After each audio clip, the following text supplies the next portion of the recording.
Even outside of the Hawkeye State, voters are paying close attention to what the presidential hopefuls are saying ahead of the caucuses. For more on how it's all playing out to the folks across the country, we turn to talk radio host Josh Kimbrell. And Josh, you know, the whole thing is you listen to Dan's report and then you look at these polls, and I want to put these polls up on the screen because it really is kind of fascinating. You have Joe Biden still at the top, right, with 26% of the vote, but that's down 5 points from October. And then you have Bernie Sanders, 23.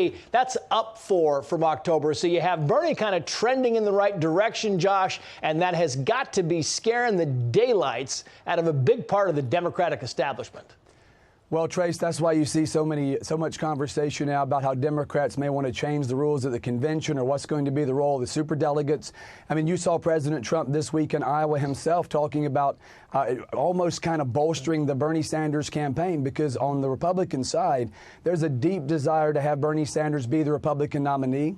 The last time we had a president win 49 out of 50 states was Ronald Reagan in 1984. Honestly, if you have a Sanders candidacy, you very well could be looking at a landslide of epic proportions we haven't seen in 36 years.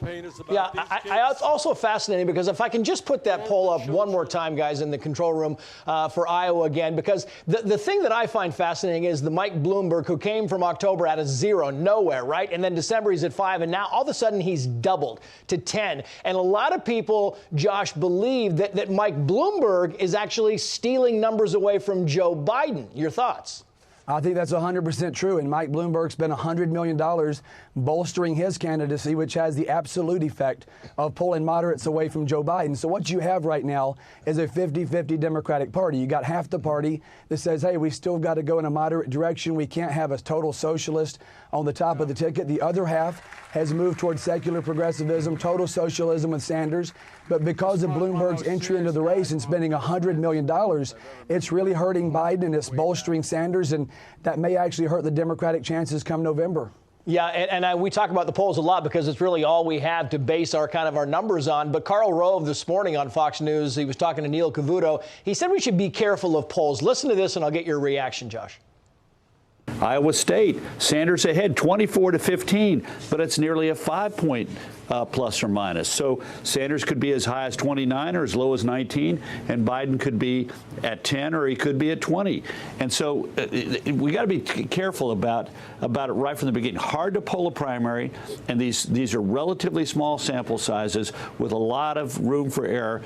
And especially some of these with a 5-point margin of error, Josh. I mean, you really could be anywhere. Well, you could be, and as Karl Rove said, primaries are notoriously hard to poll, and a caucus is even worse, because in a caucus, you've got the second choice factors into that. You've got a lot of dynamics. I still believe that there's a very good chance Joe Biden comes out on top in Iowa on Monday night. But the point is, you're going to have Sanders and Biden duking it out all the way to South Carolina, which is my home state.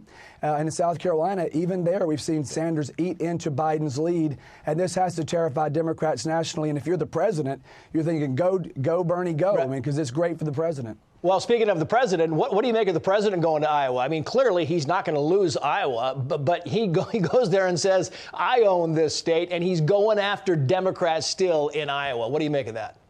Well, I think the president's running an aggressive ground game and showing that he's going to fight even in what are sometimes swing states. I think the president's good in Iowa, but it's that play for the Midwest, because this president's pathway to re-election is to carry the Rust Belt again. And while Iowa's not per se the Rust Belt, it's on the edge of the Rust Belt, and he's going to have to carry some of those traditionally purplish or blue states to win re-election. The USMCA this week, the deal with China, all of those things help the president with Midwestern voters, and going in there and poking the Democrats in the eye in Iowa certainly bolsters his political chances against any Democratic nominee. Iowa has been a very good, and I got to go here, Josh, but Iowa's been a very good barometer over the years for Democrats, not so much for the GOP. This is important to Democrats.